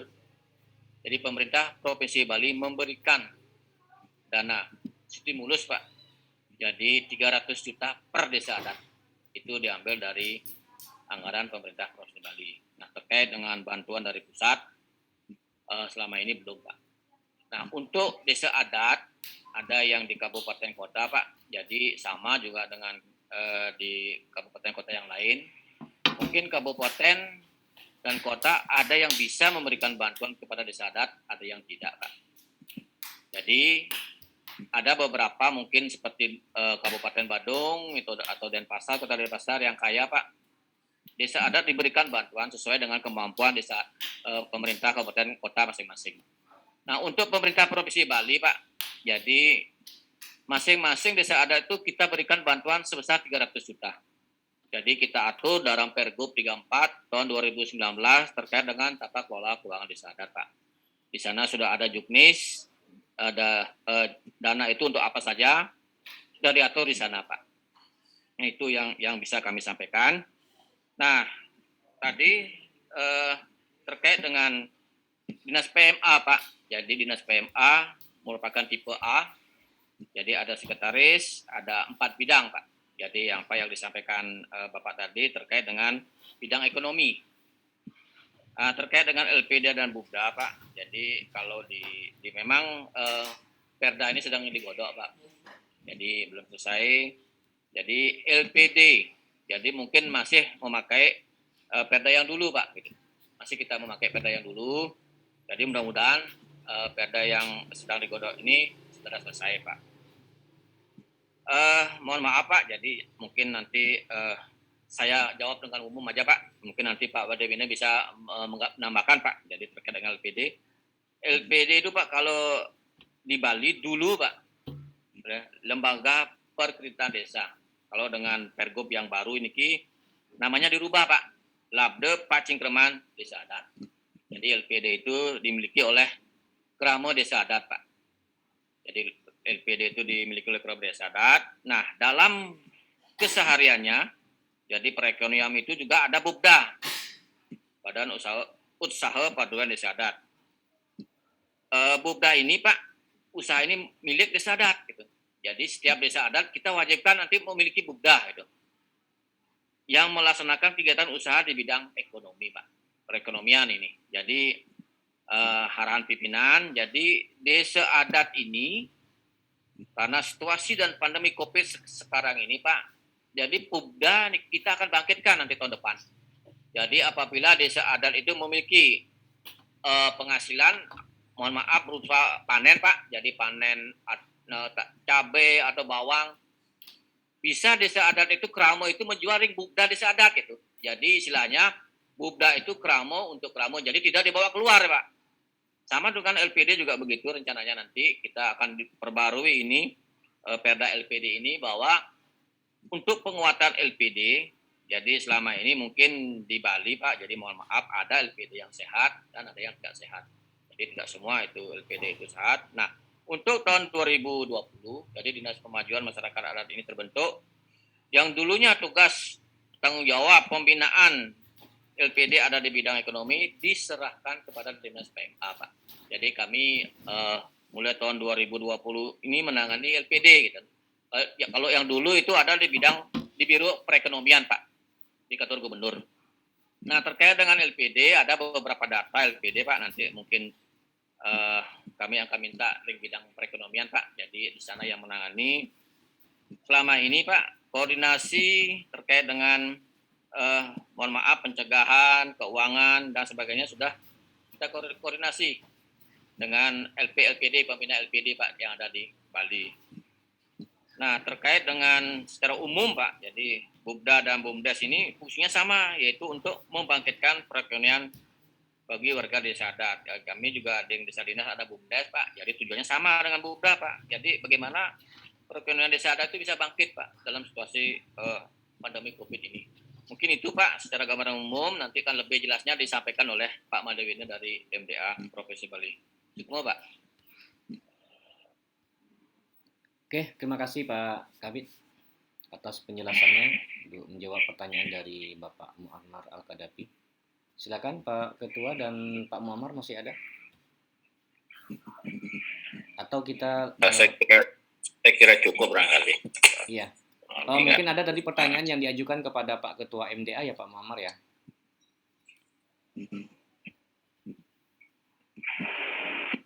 Speakernya Pak Muammar. Ya. Pertanyaan apa tadi terkait dengan keputusan MDA yang kebijakan. Sumpah kuat ya kepada. Oke, silakan Pak Ketua MDA Pak Imade Wena.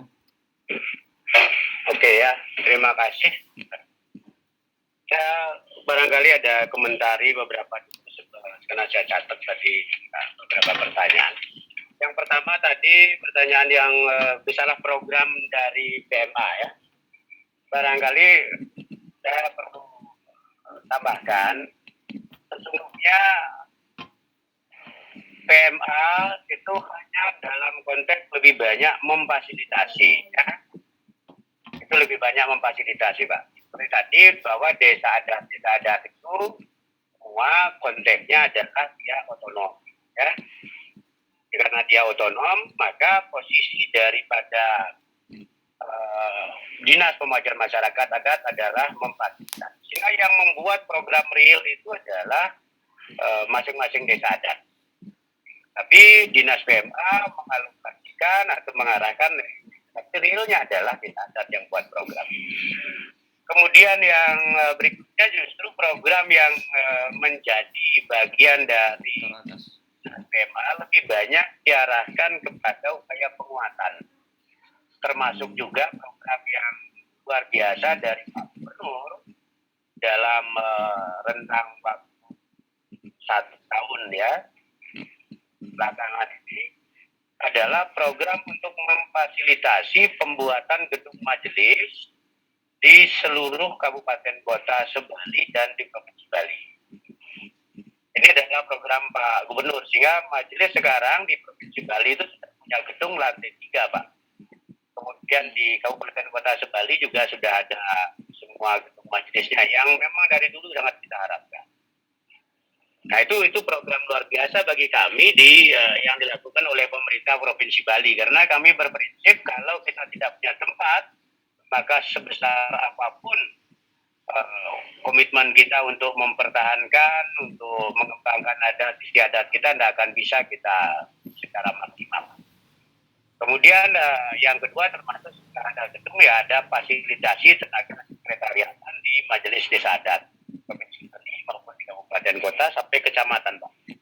Ini yang merupakan anunya. Kemudian terkait dengan pertanyaan tadi, keputusan apa saja yang dibuat oleh MDA? Sekali lagi, Majelis Desa Adat ini ya adalah bentukan dari desa adat, di mana desa adat ini bersifat otonom. Memang ada sebagian keputusan yang bisa kami buat, tetapi lebih banyak yang kami keluarkan itu adalah hanya sebatas pedoman atau sebatas edaran. Nanti kalau kita membuatkan itu menjadi sebuah keputusan yang berlaku untuk semua, maka harus diputuskan dalam yang namanya ada Persamuan Agung dan ada Paruman Agung. Artinya secara kelembagaan, majelis itu hanya bisa membuat sebuah keputusan yang kita tetapkan itu kalau nantinya ada yang disebut dengan Persamuan Rapat Besar yang mewakili desa adat se-Bali. Tetapi pedoman-pedoman yang barangkali yang sudah kita bisa keluarkan, misalnya ada pedoman bagaimana masing-masing desa adat itu untuk membuat aturan hukum yang kita sebut dengan perarem di dalam melaksanakan pemilihan kepala adatnya dan prosedur administrasi yang harus dilakukan agar mendapatkan surat pengukuhan dan pengakuan dari Majelis Desa Adat. Kemudian kita keluarkan juga pedoman bagaimana menulis aturan hukum adat. Jadi pedoman menulisnya tentang hukum adat, bagaimana kemudian dikonsultasikan kepada majelis dan kemudian dicatatkan di Dinas Pemajuan Adat. Kita hanya pedoman, termasuk bagaimana melakukan penulisan dan revisi atau bicaranya amandemen terhadap awig-awig sebagai hukum adat. Nah, ini yang kita buat. Termasuk juga surat edaran yang berkaitan dengan bagaimana menangani pandemi COVID yang selama ini kita lakukan. Sekali lagi kita hanya bisa membuat surat pedoman dan surat edaran karena otonomnya ada di desa adat. Nah itu yang kita keluarkan selama ini. Tapi kalau dia nanti untuk dijadikan sebuah ketetapan, itu harus disepakati, diputuskan dalam Paruman Agung Desa Adat se-Bali yang dihadiri oleh semua desa adat atau nanti dalam kondisi tertentu ada perwakilan dari desa adat seluruh Bali. Itu baru kan bisa menjadi sebuah ketetapan Majelis Desa Adat, di mana desa adat sebagai pembentuk daripada majelis itu. Nah, kemudian saya ingin tambahkan saja, Pak, sedikit tentang keuangan desa adat. Desa adat itu otonom, dia memiliki kewenangan untuk mengatur tata kelola keuangannya secara tersendiri. Dan ya, kita selama ini meminimalkan, sementara karena ada desa administratif, desa dinas, meminimalkan ya pertanggungjawaban keuangan terkait dengan pertanggungjawaban keuangan desa adat yang sifatnya otonom. Nah, misal kalaupun tadi ada pembantuan keuangan dari pemerintahan Provinsi Bali yang 300 juta itu, dia hanya melaporkan uang yang 300 juta itu saja kepada pemerintah Provinsi Bali. Itu saja yang dilaporkan ke pemerintah. Tetapi keuangan keseluruhan dari desa adat itu itu dilaporkan oleh pimpinan adat dalam parungan atau dalam rapat besar masing-masing desa adat. Sehingga nanti kalau ada pendapatan asli desa, kemudian pendapatan pengelolaan daripada potensi-potensi desa itu tidak terlaporkan. Selama ini belum terlaporkan ke pemerintahan penuran atau negara ini. Tetapi dia dilaporkan di dalam paruman atau rapat akar dari desa adat itu sendiri. Nah, karena memang dari sisi keuangan, Bapak sekalian ya, peneliti selama ini ada memang desa adat ya, yang memiliki pendapatan luar biasa besarnya, tetapi ada juga desa adat yang memang pendapatannya belum seberapa. Nah, dibandingkan 300 juta itu mungkin ada desa adat yang merasa itu adalah nilainya sangat besar, tetapi ada desa adat yang lain yang barangkali ya itu biasa-biasa saja. Karena ada desa adat yang bisa pendapatan setahunnya itu bisa mencapai miliaran. Ya, bisa sampai 50 miliar sampai 60 miliar. Ada desa adat yang mendapatkan hasil dari pengelolaan seluruh potensi desanya. Tetapi ada memang desa adat yang mungkin pendapatannya hanya sampai seratusan juta gitu Pak. Nah ini sehingga keuangan itu tetap selama ini dia adalah kita katakan sebagai sebuah otonom. Nah kemudian terkait dengan BUMDes ya, sesungguhnya di Bali ya, masalah BUMDes itu kan belakangan dengan munculnya Undang-Undang 6 2014. Tetapi sesungguhnya di Bali ada beberapa desa adat yang sesungguhnya sudah punya juga usaha yang terkoordinir oleh desa adat. Hanya terkadang namanya belum, Pak. Namanya belum ada. Nah, kemudian ada beberapa desa adat, termasuk desa adat saya sendiri, itu tahun 2014, saya sebelum Perda 4 2019, sebelum Undang-Undang 6 2014, saya sudah membuat yang namanya BUMDA. BUMDA ini adalah badan usaha milik desa adat yang lebih dulu daripada BUMDes. Dan sekarang sudah lewat Perda 4 2019 diarahkan semua desa adat itu untuk membuat BUMDA gitu. Ya, sehingga secara fakta sesungguhnya sebelum Undang-Undang 6 2014 ada pun banyak desa adat yang sudah punya lembaga BUMDes desa adat ini, belum administrasi negaranya. Hanya saja sekarang lewat Perda 4 2019 oleh Pak Gubernur mau dikuatkan bahwa selain BUMDes ada loh badan usaha milik desa adat yang disebut dengan BUMDA. Ini hanya penguatan hukum kenegaraan, hukum positif negara gitu. Tetapi sesungguhnya ini sudah ada berjalan di bawah. Nah sekarang dikuatkan dengan apa? Ya dikuatkan lewat Perda adat dan akan dibuatkan Perda juga tentang BUMDA. Sehingga Perda BUMDA ini akan menguatkan, mengakui yang sudah ada dan mendorong yang belum membentuk. Gitu. Terakhir saya klarifikasi tadi Pak, ini terkait dengan desa yang kalau dimaksud tadi 636 desa itu adalah desa, statusnya desa. Di Bali itu juga akan ada kelurahan Pak ya, juga ada kelurahan. Sehingga yang saya sampaikan 716 itu adalah jumlah desa dan kelurahan yang ada di Provinsi Bali. Barangkali itu klarifikasi saya dan itu tambahan penjelasan saya pada teman-teman semuanya. Kembalikan kepada moderator. Oke, terima kasih Pak Imadewena, sangat menjelaskan sekali pertanyaan dari Pak Muammar. Pak Muammar sama Pak Ketua masih ada pertanyaan? Saya cukup Pak. Cukup. Pak Ketua?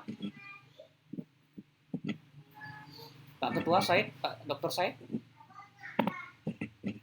Mungkin ada tadi penjelasan dari Pak Kabit lagi yang apa?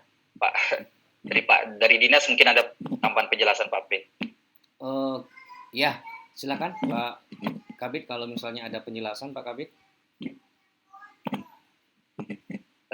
Terima kasih Pak Moderator. Jadi secara gambaran umum kurang lebihnya sudah disampaikan oleh Pak Odino.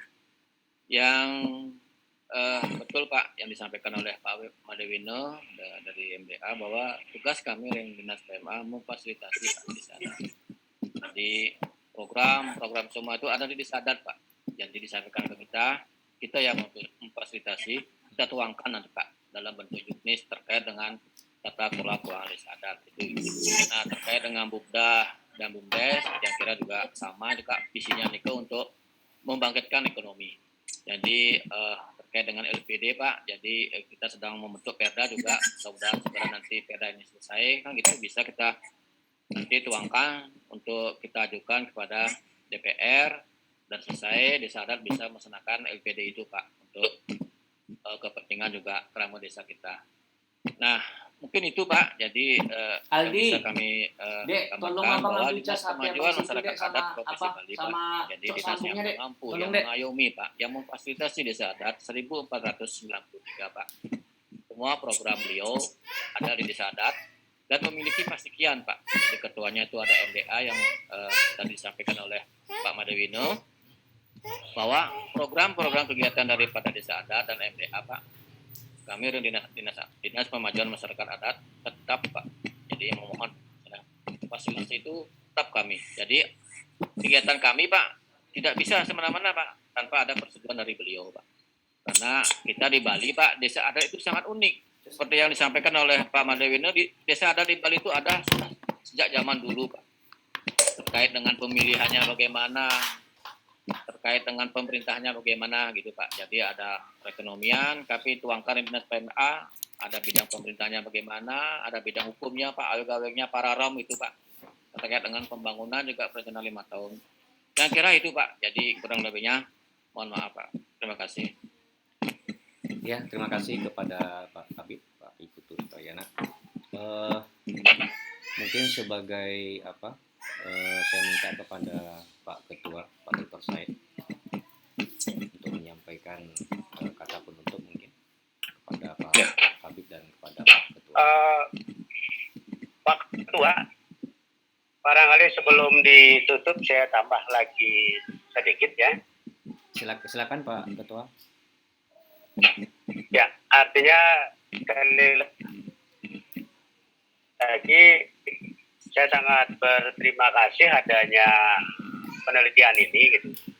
Karena apa? Nanti bisa jadi justru teman-teman yang di Riau ini yang akan bisa lebih memahami tentang keberaneka-ragaman desa adat yang ada di Bali. Karena sesungguhnya Pak, kami di antara di Bali pun sebagian masih ada yang berpikiran bahwa desa adat di Bali itu sama. Nah, karena memang ya kan ini menjadi luar biasa kalau saya bilang kan aneh. Di Bali juga masih ada yang berpikiran bahwa desa adat di Bali itu sama.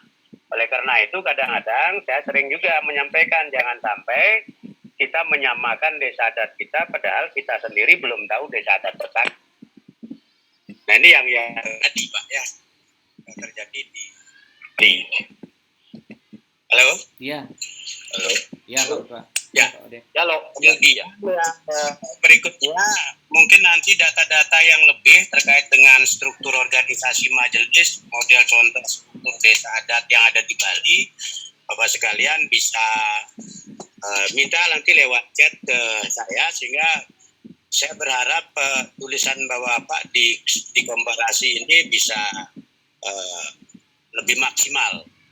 Dan terakhir saya berharap nanti apapun hasil studi komparasinya jangan lupa gitu kan hasil studinya diserahkan juga kepada kami dikasih satu soft copy atau apa sehingga bisa kami gunakan sebagai dokumentasi juga Pak bagi kami di Majelis Desa Adat dan di Dinas PMA sehingga kami punya komparasi dengan desa adat di luar Bali gitu.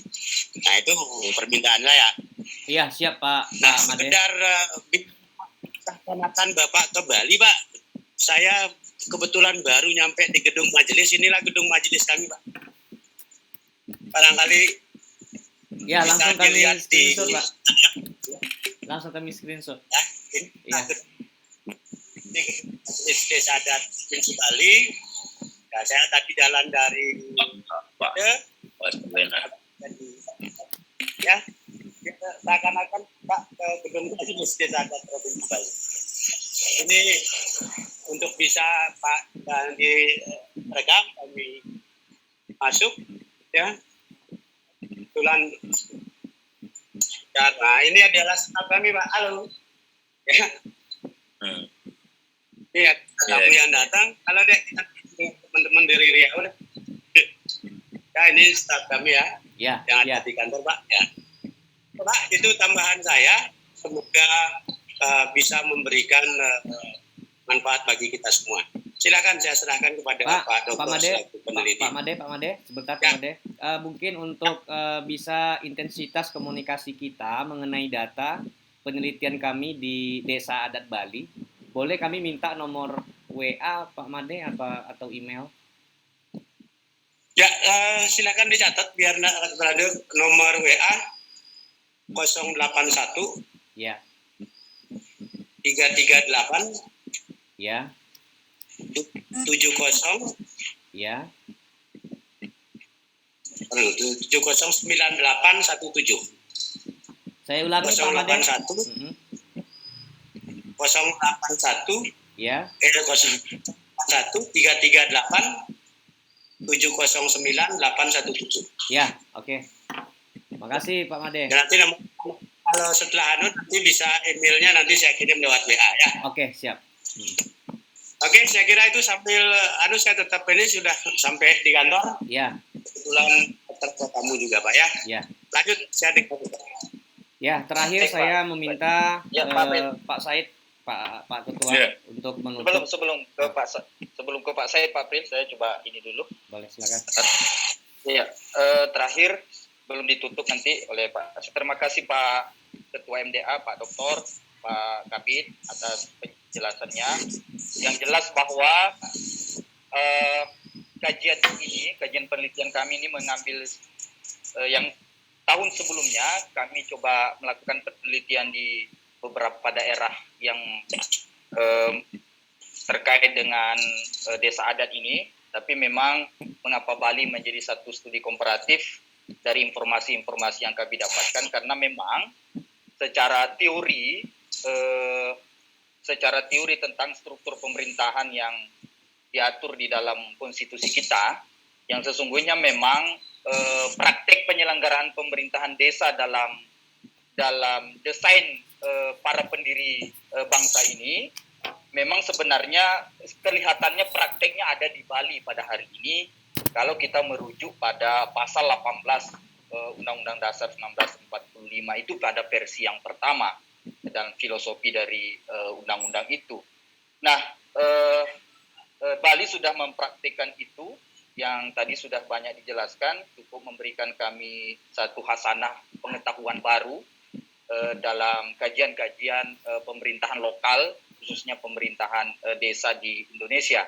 Jadi keberagaman hukum adat di Indonesia ini memang menjadi satu pengakuan, tetapi dalam praktik pemerintahannya hari ini telah dipraktikkan di Bali. Mudah-mudahan ini juga menjadi acuan bagi Provinsi Riau di dalam mendesain desa adat yang hari ini sedang juga diperjuangkan oleh Pak Gubernur Provinsi Riau. Jadi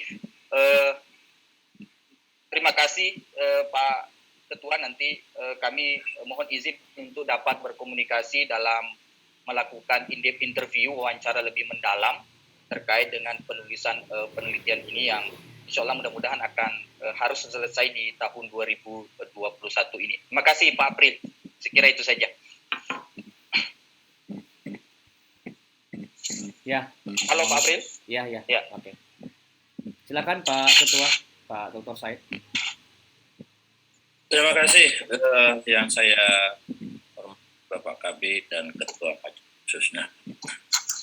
Saya pikir kalau mau dikatakan hasil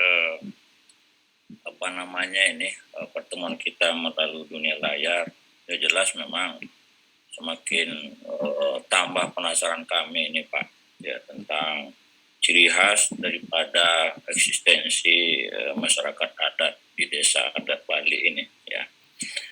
Ya tentu nanti hasilnya ya bagaimanapun saya pikir juga mungkin tidak sempurna yang kita inginkan, ya. Karena bagaimanapun yang paling krusial ini bagi kami, Pak, ya, tentang istilah-istilah bahasa Bali ini dalam hal tertentu itu yang merupakan kesulitan bagi kami, ya. Nanti mungkin melalui WA tentu juga kita bisa mempertanyakan istilah-istilah sebutan itu tadi. Nah, sebetulnya Pak, mudah-mudahan saja ini keinginan kami ini bisa secara real bisa ke Bali nih, karena seperti saya katakan tadi, terus terang ya semakin tinggi tingkat penasaran kami. Sebetulnya di Riau, khususnya di Siak, kemarin hasil pertemuan kita juga, mereka juga sudah melakukan studi banding sebetulnya di Bali, terutama dari kalangan tua-tua adat setempat. Cuman ya memang kesulitannya sampai hari ini ya respon daripada Pemda ini yang belum jelas ujungnya ini. Walaupun memang perdanya sudah ada dari gubernurnya itu. Jadi sampai hari ini keberadaan mereka ini dengan sebutan desa adat, seperti saya katakan di awal, masih sebatas sebuah nama, walaupun potensi itu ada. Jadi kepala desa dari 8 itu yang masih di-PLT-kan oleh Pemda setempat. Itu statusnya, Pak. Tapi tetap wacana itu mudah-mudahan saja juga bisa terwujud, yang namanya desa adat di Kabupaten Siak, Provinsi Riau. Jadi pada akhirnya Pak, apa yang Bapak sampaikan ini jelas memperkayai ini wawasan kami, dan paling tidak merangsang bagi kami untuk bagaimana sesungguhnya Bali ini, terutama masyarakat adatnya yang sangat luar biasa ini, dan tentu merupakan ciri khas yang paling beristimewa ini bagi kami dibandingkan dengan provinsi-provinsi yang lain yang ada di Indonesia. Karena itu hanya ucapan terima kasih yang sebesar-besarnya kepada Bapak, terutama kepala bidang dan ketua majelis dan stafnya yang bisa turut berhadir. Mudah-mudahan sajalah ke depan bisa kita, ya, kalau bisa bagaimana bisa ketemu langsung nantinya. Tergantung Pak Atil nanti dengan Pak Muammar ini. Kita tahu ada saat-saat tertentu lapang, betul-betul bisa kita berkunjung di desa di Bali ini, khususnya di desa-desa adat. Terima kasih Pak. Ya, semoga kita sehat semua. Mudah-mudahan ke depan semakin lebih baik apa yang harus kita lakukan. Terima kasih. Saya kembalikan kepada Ketua Moderator. Oke, terima kasih Pak Ketua, Pak Dr. Said. Dengan berakhirnya kata penutup dari Pak Dr. Said selaku Ketua Peneliti, maka dalam kesempatan terakhir ini ucapan ribuan terima kasih kami sampaikan kepada Pak Kabid atau Bapak Kepala Bidang Pemajuan Pemerintah Desa Adat, Bapak Iputu Sutariana SIP MAP, yang sudah meluangkan waktunya dan kesempatannya. Sadar kita bahwa beliau tentunya banyak aktivitas dalam program-program memajukan desa adat di Bali dan untuk mencapai visi misi Gubernur Bali. Kemudian juga kami ucapkan terima kasih yang sebesar-besarnya Bapak Imadewena, Bapak Dr. Handos Imadewena MSI, yang banyak sekali memberikan pemahaman tentang keberagaman dan eksistensi desa adat di Bali. Terima kasih Pak Dr. Imadewena. Mudah-mudahan nanti di kesempatan yang lain kita akan bertemu dalam tatap muka, mudah-mudahan. Dan saya juga berterima kasih kepada seluruh mahasiswa yang hadir pada hari ini, kesempatan hari ini. Kemudian juga kepada tim peneliti.